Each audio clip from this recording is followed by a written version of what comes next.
ओम शांति। 28 अगस्त 2024 के ईश्वरीय महावाक्य। पहले सुनते हैं आज की मुरली से होमवर्क। बाबा ने कहा, तुम जितना बाप को याद करेंगे उतना आत्मा में लाइट आएगी। ज्ञानवान आत्मा चमकीली बन जाती है। जो पक्के योगी हैं, जिन्होंने योग बल से अपने सर्व कर्मेंद्रियों को शीतल बनाया है, जो योग में ही रहने की मेहनत करते हैं, उन्हें माया जरा भी तंग नहीं कर सकती। जब तुम पक्के योगी बन जाएंगे तब लायक बनेंगे। लायक बनने के लिए प्योरिटी फर्स्ट है।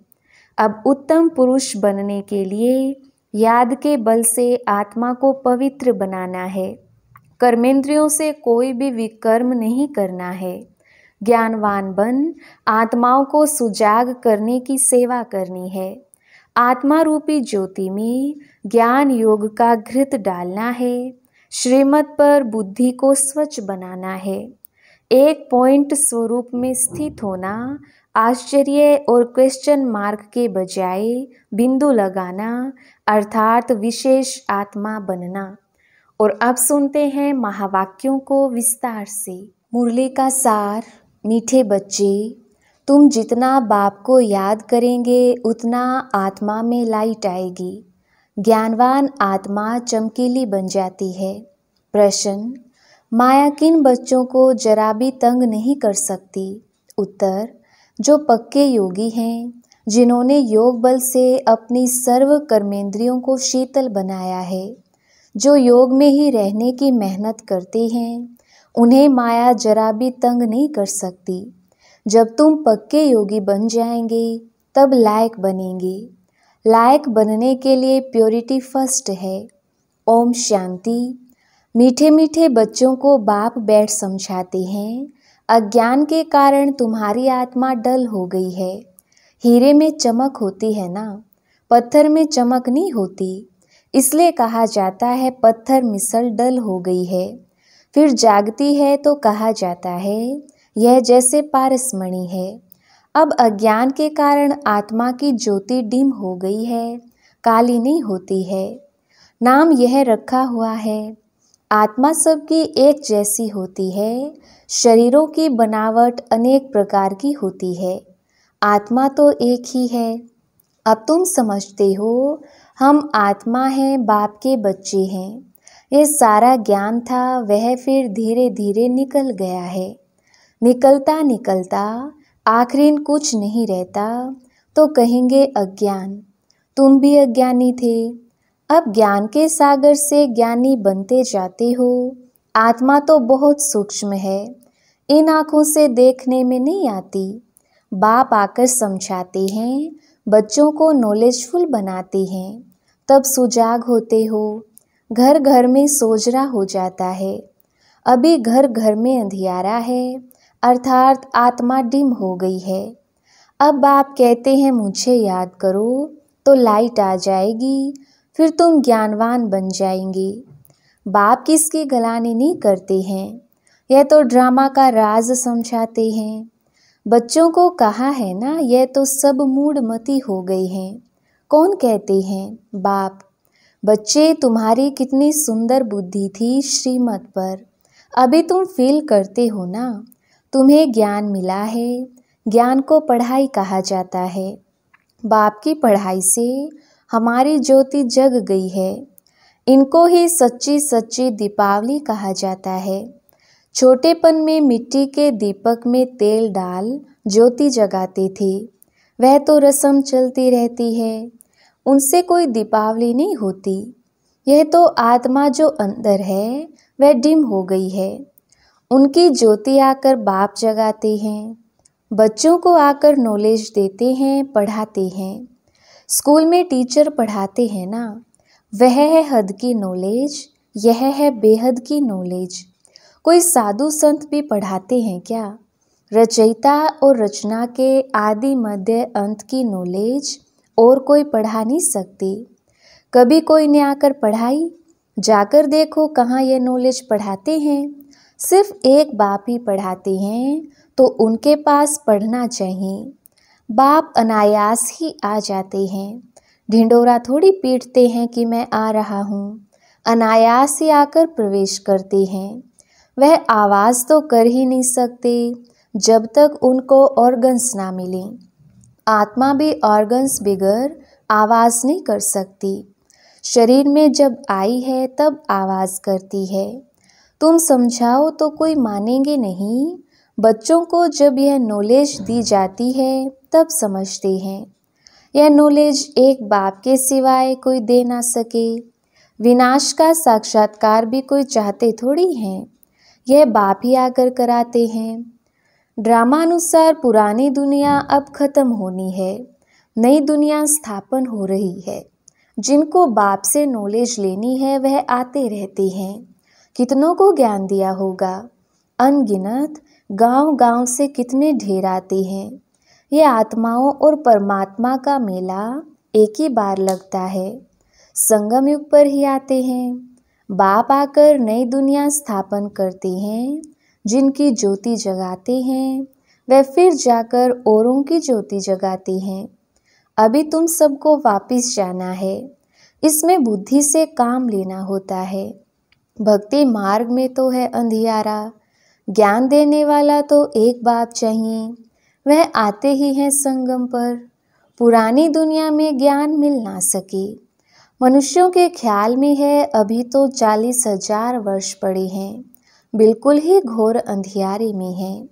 समझते हैं 40,000 वर्ष बाद भगवान आएगा, जरूर आकर ज्ञान दे, सद्गति करेंगे। तो गोया अज्ञान है ना, इनको अज्ञान अंधियारा कहा जाता है। अज्ञान वालों को ज्ञान चाहिए, भक्ति को ज्ञान नहीं कहा जाता है। आत्मा में ज्ञान है नहीं, परंतु डल बुद्धि होने के कारण समझते हैं भक्ति ही ज्ञान है। एक तरफ कहते हैं ज्ञान सूर्य के आने से सोजरा होगा, परंतु समझते कुछ नहीं। गाते हैं ज्ञान सूर्य प्रगटा, किसके लिए कहते हैं ज्ञान सूर्य? कब आया यह कोई नहीं जानते।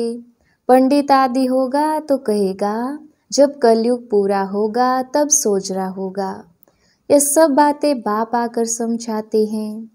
बच्चे नंबरवार समझते हैं। टीचर बच्चों को पढ़ाते हैं, एक रस तो बच्चे नहीं पढ़ेंगे। पढ़ाई में एक रस मार्क्स कभी होती नहीं। तुम जानते हो कि बेहद का बाप आया हुआ है। अब पुरानी दुनिया का विनाश भी सामने खड़ा है। अभी ही बाप से ज्ञान लेना है और योग भी सीखना है।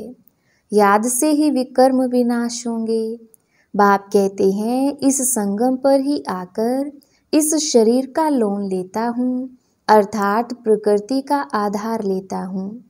गीता में भी यह अक्षर हैं, और कोई शास्त्र का नाम बाबा नहीं लेते हैं। एक ही गीता है, यह है ही राजयोग की पढ़ाई। नाम रख दिया है गीता।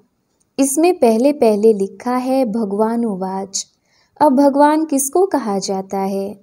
भगवान तो है निराकार, उनको अपना शरीर तो है नहीं। वह है निराकारी दुनिया जहाँ आत्माएं रहती हैं। सूक्ष्म वतन को दुनिया नहीं कहा जाता। यह है स्थूल साकार दुनिया, वह है आत्माओं की दुनिया। खेल सारा यहाँ चलता है। निराकारी दुनिया में आत्माएं कितनी छोटी छोटी हैं, फिर पाठ बजाने आती हैं। ये ख्यालात तुम बच्चों की ही बुद्धि में बिठाए जाते हैं। इसको ही ज्ञान कहा जाता है। वेद शास्त्र को कहा जाता है भक्ति, ज्ञान नहीं। तुम्हारी साधु सन्यासियों से इतनी भेंट नहीं हुई है। बाबा का तो बहुत संग रहा है, बहुत गुरु किए हैं। पूछा जाता है आपने सन्यास क्यों किया, घर बार क्यों छोड़ा? कहते थे विकार से बुद्धि भ्रष्ट हो जाती है, इसलिए घर बार छोड़ा। अच्छा जंगल में जाकर रहती हो, फिर घर बार की याद आती होगी? बोला हाँ। बाबा का तो देखा हुआ है, एक सन्यासी तो फिर वापस घर भी गया था, यह भी शास्त्रों में है। मनुष्य वानप्रस्थ अवस्था में तब जाते हैं जब आयु बड़ी हो जाती है। छोटी आयु में तो वानप्रस्थ ले ना सकें। कुंभ के मेले में बहुत छोटे छोटे नांगे लोग आते हैं, दवाइयाँ खिलाते हैं जिससे कर्मेंद्रियाँ ठंडी पड़ जाती हैं। तुम्हारा तो है योग बल से कर्मेंद्रियों को वश में करना। योग बल से वश होते होते आखिर ठंडी हो ही जाएंगी। कई कहते हैं बाबा माया बहुत तंग करती है, वहाँ तो ऐसी बातें होती नहीं। कर्मेंद्रियां वश तब होंगी जब तुम योग में पक्के होंगे। कर्मेंद्रियां शांत हो जाएंगी, इसमें बड़ी मेहनत है। वहाँ ऐसे छीछी काम होते नहीं। बाप आए हैं ऐसे स्वर्ग धाम में ले जाने, तुमको लायक बना रहे हैं। माया तुमको ना लायक बनाती है, अर्थात स्वर्ग व जीवन मुक्ति धाम में चलने लायक नहीं, तो बाप बैठ लायक बनाते हैं। उसके लिए प्योरिटी है फर्स्ट। गाते भी हैं बाबा हम पतित बन पड़े हैं, हमको आकर पावन बनाओ। पावन माना पवित्र। गायन भी है अमृत छोड़ विष काहे को खाए। उनका नाम विष भी है जो आदि मध्य अंत दुख देता है। यह भी ड्रामा में नूंद है। बाप कितना बार आए हैं, तुम बच्चों से आकर मिले हैं। तुम्हें कनिष्ठ से उत्तम पुरुष बनाया जाता है। आत्मा पवित्र होती है तो आयु भी बड़ी हो जाती है। हेल्थ, वेल्थ और हैप्पीनेस सब मिल जाती है। यह भी तुम बोर्ड पर लिख सकते हो। Health, wealth, happiness for 21 generation 1 second. बाप से ये वर्षा मिलता है 21 जन्मों के लिए। कई बच्चे बोर्ड लगाने से भी डरते हैं। बोर्ड तो सबके घर पर रहता ही है। तुम सर्जन के बच्चे हो ना, तुमको हेल्थ, वेल्थ, हैप्पीनेस सब मिलती है, तो तुम फिर औरों को दे सकते हो तो क्यों नहीं बोर्ड पर लिख देते हो। तो मनुष्य आकर समझें कि भारत में आज से 5000 वर्ष पहले हेल्थ, वेल्थ थी, पवित्रता भी थी। बेहद के बाप का वर्षा 1 सेकंड में तुम्हारे पास बहुत आएंगे। तुम बैठ समझाओ, यही भारत सोने की चिड़िया थी, इन्हों का राज्य था। फिर यह कहाँ गई? 84 जन्म पहले यह लेंगे। यह नंबर 1 है ना, ये फिर लास्ट में आती है। बाप कहते हैं अब तुम्हारा 84 का चक्र पूरा हुआ, फिर शुरू होना है। बेहद का बाप ही आकर यह पद प्राप्त कराते हैं। सिर्फ कहते हैं तुम मुझे याद करो तो पावन बन जाएंगे। 84 जन्मों को जानकर बाप से वर्षा लेना है, परंतु पढ़ाई तो चाहिए ना। तुमको कहा जाता है स्वदर्शन चक्रधारी, नया तो कोई समझ ना सके। तुम जानते हो स्व आत्मा को कहा जाता है। हम आत्मा जो पवित्र थी, शुरू से लेकर 84 का चक्र लगाया, वह भी बाप बताते हैं। तुमने पहले पहले शिव की भक्ति शुरू की, तुम तो अव्यभिचारी भगत थे, बाप के सिवाय कोई समझा ना सके। बाप कहते हैं मीठे मीठे बच्चों, तुमने पहले पहले यह जन्म लिया। कोई साहूकार होगा तो कहेंगे ना कि आगे जन्म में इसने ऐसा कर्म किया है। कोई रोगी होगा तो कहेंगे पिछले कर्म का हिसाब किताब है। अच्छा, इन लक्ष्मी नारायण ने कौन से कर्म किए? यह बाप बैठ समझाते हैं। इनके 84 जन्म पूरे हुए, फिर फर्स्ट नंबर में आना है। भगवान संगम युग पर ही आकर राजयोग सिखलाते हैं। अभी तुम समझ रहे हो कि बाबा हमें राजयोग सिखला रहे हैं, फिर भी तुम भूल जाएंगे। कर्म, अकर्म और विकर्म की गुह्य गति भी बाप ने समझाई है। रावण राज्य में तुम्हारे कर्म विकर्म हो जाते हैं, वहाँ कर्म अकर्म होते हैं। वहाँ रावण राज्य ही नहीं, विकार होता नहीं। वहाँ है ही योग बल। जबकि योग बल से हम विश्व के मालिक बनते हैं, तो जरूर पवित्र दुनिया भी चाहिए। पुरानी दुनिया को अपवित्र, नई दुनिया को पवित्र दुनिया कहा जाता है। वह है वाइसलेस वर्ल्ड, यह है विशेष वर्ल्ड। बाप ही आकर वेश्यालय को शिवालय बनाते हैं। सत्युग है शिवालय। शिव बाबा आकर तुमको सत्युग के लिए लायक बना रहे हैं। लक्ष्मी नारायण के मंदिर में जाकर तुम पूछ सकते हो, आपको मालूम है इन्होंने यह पद कैसे पाया, विश्व के मालिक कैसे बने? बाप कहते हैं, तुम नहीं जानते हो, हम जानते हैं। तुम बाप के बच्चे ही कह सकते हो कि हम आपको बता सकते हैं इन्होंने यह पद कैसे पाया। इन्होंने ही पूरे 84 जन्म लिए, फिर पुरुषोत्तम संगम युग पर आकर बाप ने राजयोग सिखलाया है और राजाई दी है। उसके पहले नंबर 1 पतित थे, फिर नंबर 1 पावन बने। सारी राजधानी है ना, तुम्हारे चित्रों में सब क्लियर है। इन्हों को राजयोग किसने सिखलाया? ऊंचते ऊंच है ही परमात्मा। देवताएं तो सिखला ना सके, भगवान ही सिखलाते हैं, जिसको नॉलेजफुल कहा जाता है। बाप, टीचर, सतगुरु भी कहा जाता है। ये सब बातें वही समझ सकते हैं जिसने शुरू से शिव की भक्ति की होगी। मंदिर बनाने वालों से तुम पूछो, आपने ये मंदिर बनाया है, इन्होंने यह पद कैसे पाया? इन्हों का राज्य कब था? फिर यह कहाँ गए? अब यह कहाँ है? तुम 84 की कहानी बताओ तो बहुत खुश हो जाएंगे।